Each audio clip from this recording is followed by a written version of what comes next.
الأخت اللي راحت للعمرة ونهنئها على عمرة رمضان. الرسول عليه الصلاة والسلام أخبرنا أن عمرة رمضان تعدل حجة، ونهنئها إن شاء الله وجعلها عمرة ميمونة مباركة وذل مغفور وسعي مشكور إن شاء الله. قضية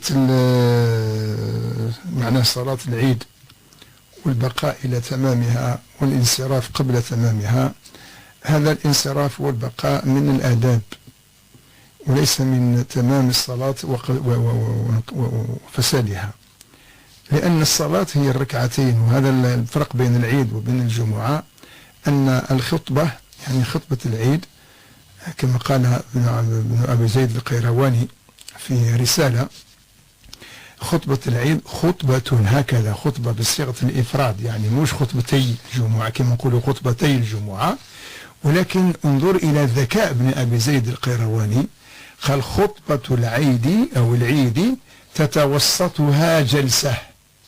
نعم. دل هذا على كونها خطبتين ماهيش خطبة واحدة.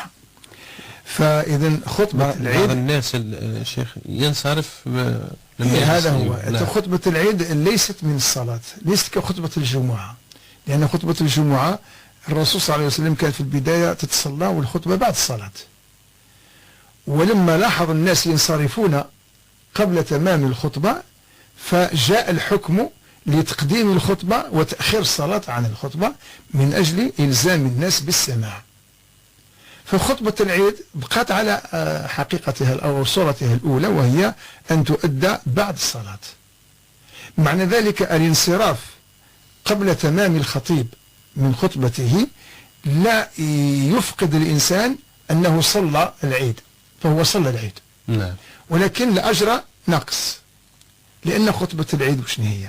خطبة العيد هي التذكير بما ينبغي على المسلم. هل أنت مستغن عن أن تذكر بخطاب الله، بتكليف الله، بسنة رسول الله صلى الله عليه وسلم؟ مستغن من أن تتعرف على أحكام شرعك؟ الخطبة هي التعريف بالأحكام، هي التعريف بالمنهج، هي التعريف بالمشاكل نتاع المجتمع وكيفية العلاج، يعني التنبيه. فالإنسان ليس في غنى مهما كان عالم، ليس في غنى عن أن يستفيد من الخطبة خطبة العيد. نعم. فالانصراف لا يبطل الصلاة، ولكنه من سوء الأدب.